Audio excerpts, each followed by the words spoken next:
சமீபத்தில் ஒரு இடத்துக்கு போயிருந்தோம். ஆந்திராவா ஏதோ ஒரு இடத்துக்கு போயிருந்தோம். அந்த இடம் பேர் ஞாபகத்தில் இல்லை. ஒரு வயதான தாயாரை கூப்பிட்டு வந்தாங்க. அது ஒரு 70 வயசு இருக்கும். அந்த அம்மாவை கூப்பிட்டு வந்தாங்க. கூப்பிட்டு வந்து சொன்னாங்க, இந்த அம்மா வந்து கொரோனா நேரத்தில் கர்த்தர் இந்த அம்மாவை எடுத்து வல்லமையாக பயன்படுத்தினார். நீங்கள் பார்த்தீங்கன்னா அப்படி இருக்கவே மாட்டாங்க. ஏதோ நமக்கு அவங்க வந்து வயக்காட்டில் வேலைக்கு போகிறவங்க மாதிரி இருக்கிறாங்க நார்மலாக. எப்படிமா அப்படின்னு கேட்டோன்னே அந்த அம்மா சொன்னாங்க, கொரோனா பார்த்துங்க பக்கத்து கிராமத்துக்குலாம் வந்துருச்சு, எங்கள் கிராமத்துக்கும் வந்துச்சு, உள்ளே நுழைஞ்சிருச்சு.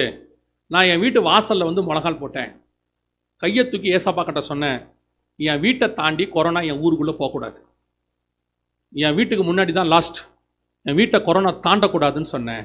இதை கேட்கறதுக்கு உங்களுக்கு எப்படி இருக்குது? இன்றைக்கி இந்த அறிவில் வளர்ந்தவங்க, இந்த வசனத்தில் வளர்ந்தவங்க, பெரிய படித்த ஆட்கள்லாம் என்ன தெரியுமா சொல்லலாம், இது என்னங்க மதியினமாக இருக்கிறது, ஞானத்தோடு கூட செயல்படணுன்றான் மண்ணாங்கட்டி.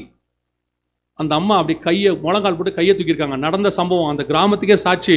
போகிற ஊழியர்களெல்லாம் கூட்டம் அந்த அம்மாவை காட்டுறாங்க. அந்த அம்மா கையை தூக்கியிருக்கிறாங்க.